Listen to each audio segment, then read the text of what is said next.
Selanjutnya ada konsep analisis SWOT. Analisis SWOT merupakan metode perencanaan strategis yang digunakan untuk mengevaluasi 4 faktor utama dalam mencapai tujuan, yaitu kekuatan, kelemahan, peluang, dan ancaman. Selanjutnya, pengertian analisis SWOT menurut para ahli.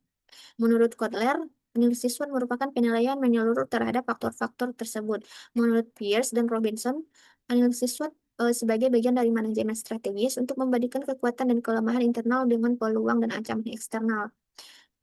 Menurut Yulianto dan Widya Kusuma, mereka memandang analisis SWOT ini sebagai alat yang menggunakan data tambahan dengan pola 315 atau 3 tahun sebelumnya, tahun analisis, dan 5 tahun ke depannya.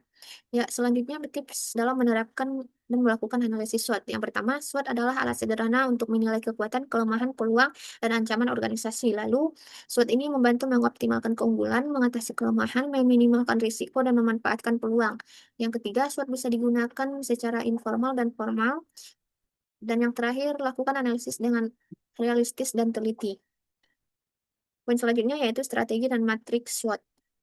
Yang pertama, strategi kekuatan kesempatan atau maksi-maksi.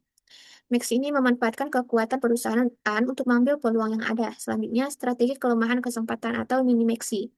Mengatasi kelemahan agar bisa memanfaatkan peluang. Yang ketiga, strategi kekuatan ancaman atau maxi-mini. Menggunakan kekuatan perusahaan untuk mengurangi atau menghadapi ancaman. Dan yang terakhir, strategi kelemahan ancaman atau mini-mini. Jika menghadapi ancaman dan kelemahan sekaligus, strategi umumnya adalah keluar dari situasi sulit dan mengalihkan sumber daya ke usaha yang lebih menjanjikan.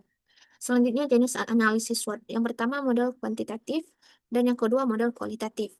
Yang selanjutnya unsur-unsur dalam analisis SWOT. Yang pertama kekuatan, kelemahan, peluang, dan ancaman. Analisis SWOT. Analisis SWOT adalah metode dasar yang digunakan untuk mengevaluasi masalah dari 4 aspek utama, yaitu kekuatan, kelemahan, peluang, dan ancaman yang dimiliki oleh sebuah organisasi. Dengan hasil ini, organisasi dapat memperoleh keunggulan dan manfaatnya dengan peluang yang ada, sekaligus mengurangi kelemahan dan menghindari ancaman. Selain itu, analisis SWOT juga berfungsi sebagai alat penting dalam perencanaan strategi, membantu organisasi mengurangi kelemahan dan mengatasi risiko yang mungkin muncul. Selanjutnya, faktor-faktor yang mempengaruhi analisis SWOT.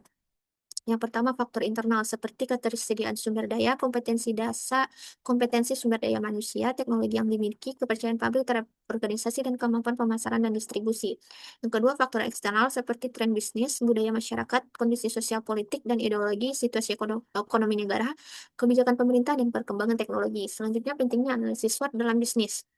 Analisis SWOT sangat penting karena membantu perusahaan memahami kekuatan, kelemahan, peluang, dan ancaman. Metode ini tidak hanya berguna saat merintis usaha, tetapi juga penting untuk menjaga kelangsungan bisnis. Jadi dapat disimpulkan bahwa seorang pebisnis sebaiknya melakukan analisis SWOT sebelum mengambil keputusan. Analisis ini berguna untuk memahami kekuatan dan kelemahan internal serta peluang dan ancaman eksternal, sehingga bisa meningkatkan efisiensi profesional.